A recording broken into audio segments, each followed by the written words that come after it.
Assalamualaikum warahmatullahi wabarakatuh. Kembali lagi bersama saya Rudi Hayatami dan Bro Suhardi juga Prof Edi.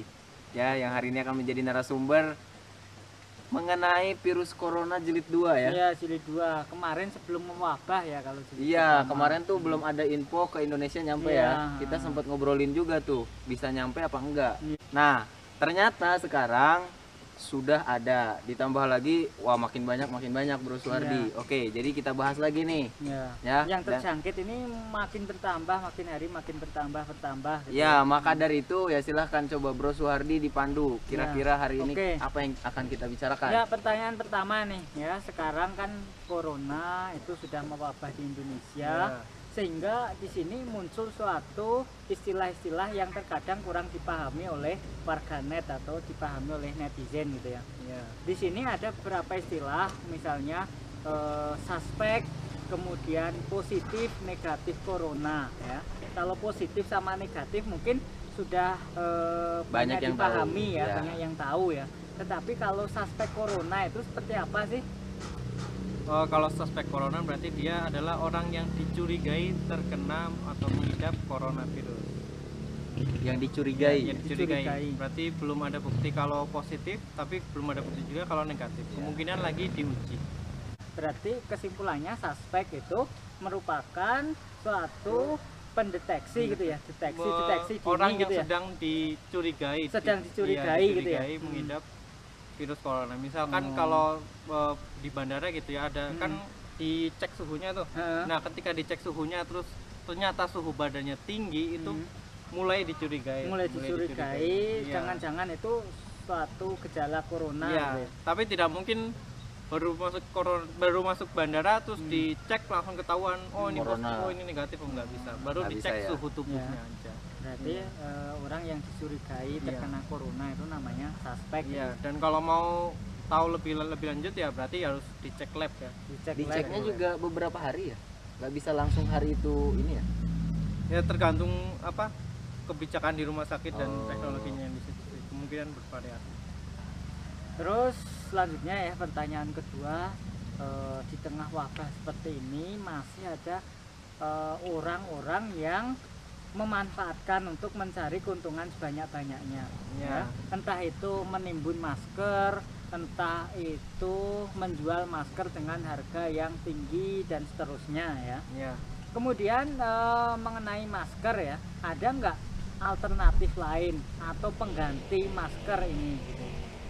Kalau pengganti benar-benar pengganti fungsinya sama dengan masker sih belum tuh ada, cuman kalau misalkan benar-benar nggak ada pakai kain juga sudah paling tidak menghalangi droplet yang keluar. Dan yang lebih pantas untuk memakai itu kan orang yang sakit, bukan orang yang tidak sakit. Jadi kain biasa pun itu sudah cukup untuk menghalangi droplet, meskipun virusnya ya kemungkinan masih ada, cuman kan sudah mengurangi banyak gitu, mengurangi droplet yang keluar ketika bersin. Pokoknya Secara intinya signifikan. jangan sampai ada virus itu yang keluar dari Ya, tubuh intinya- penderita gitu ya, ya, intinya seperti itu. Apalagi kalau orang yang pulang dari luar negeri dan dari daerah yang sudah terjangkit oleh banyak virus corona terus pulang sakit, bersin-bersin nggak pakai penutup sama sekali ya, itu jangan banget sih. Ditutup lah walaupun Ngeri ya. meskipun pakai tangan pun paling nggak udah ada droplet yang terkurangi, meskipun ya baiknya pakai masker atau Droplet itu apa sih? droplet itu apa ya, kalau kita bersin kan ada cairan yang keluar tuh. Oh, itu namanya droplet. persikan gitu ya. Persikan droplet. Oke, kemudian selanjutnya ini kan ketika corona mewabah, biasanya orang-orang itu membatasi atau bahkan ada yang takut keluar rumah. Itu Ya. kan tentunya akan menghalangi produktivitas mereka. Ya. Nah, ini pandangan Prof Edi ini gimana terkait hal tersebut? Ya kalau menurut saya sih kan sudah diketahui kalau virus corona itu menyebar lewat droplet, dan droplet ini kan tidak bisa terlalu jauh gitu ya. Jadi ya sebenarnya masih aman-aman aja untuk kita beraktivitas di luar ruangan selama tidak berinteraksi langsung dengan penderita virus corona. Termasuk kitanya juga ya, Ya, jaga kebersihan. Dan jaga gitu ya. kebersihan, cuci tangan Cuci tangan. sebelum makan dan seterusnya. Berarti untuk saat ini ke luar negeri tuh jangan dulu kali ya. Sebaiknya sih jangan dulu. Sebaiknya jangan ya. Padahal saya tadinya udah mau bikin vlog ke luar negeri nih. Luar negeri ya. Ke ada virus Singapura corona. yang dengan harga murah itu ya. Iya, mau buktiin tadinya harganya murah segitu. Ah, nggak jadi. Jadi nggak bisa buktiin ini gara-gara corona. Nggak jadi nih. Salahnya virus corona. Di Iya, cancel dulu nih. Ya mungkin lain waktu tuh Lain bisa itu. Terus selanjutnya nih ya, jadi tadi kesimpulannya agak dibatasi gitu ya, berhubungan Ya. dengan penderita, kemudian tapi jangan takut-takut gitu ya untuk beraktivitas di luar ruangan gitu ya, Iya. supaya produktivitas mereka tetap terjaga gitu ya. Ya. Kemudian selanjutnya beberapa hari yang lalu saya menemukan suatu video dan juga artikel bahwa kegiatan merokok dan peristiwa kebakaran hutan itu katanya mempercepat penyebaran virus corona. Ya. Benar nggak itu kira-kira informasi seperti itu? Secara umum kalau ada informasi tentang virus corona lebih baik dicek dulu informasinya datangnya dari mana, apakah dari pihak-pihak yang berwenang gitu ya. Kalau dari pihak berwenang mengatakan seperti itu ya berarti sebaiknya kita itu ya kita percayai ya karena mereka yang berwenang. Cuman kalau informasinya nggak jelas dan kira-kira nggak masuk akal ya sebaiknya enggak.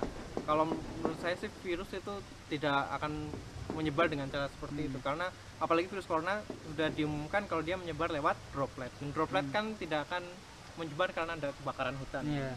Jadi tidak ada hubungannya antara corona, kebakaran hutan dan juga merokok itu nggak ada hubungannya ya di situ ya.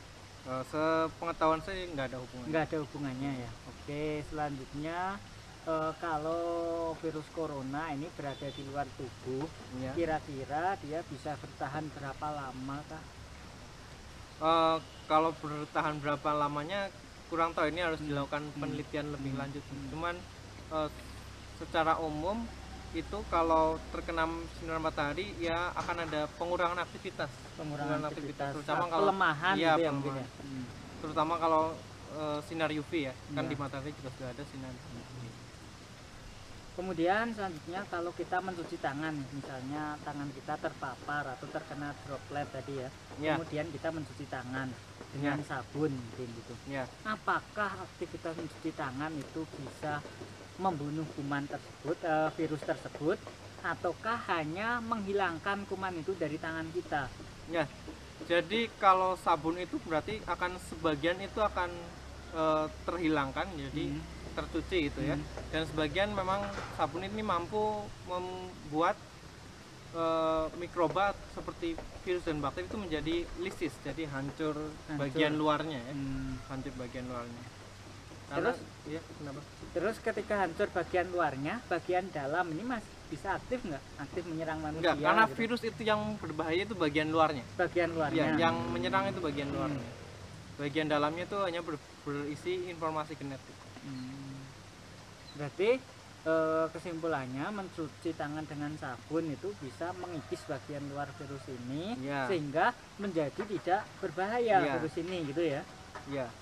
Oke, selanjutnya ada nggak pesan-pesan dari Prof Edi ini untuk para warganet, untuk para netizen supaya ketika mereka menghadapi wabah seperti ini bisa menyikapi lebih bijaksana, Ya. tidak takut, kemudian tetapi tetap waspada dan seterusnya. Ada nggak kira-kira pesan-pesan itu Ya, mungkin yang disampaikan? pertama jangan panik, nggak usah beli bahan makanan selama setahun ditimbun, itu nggak perlu. Ya.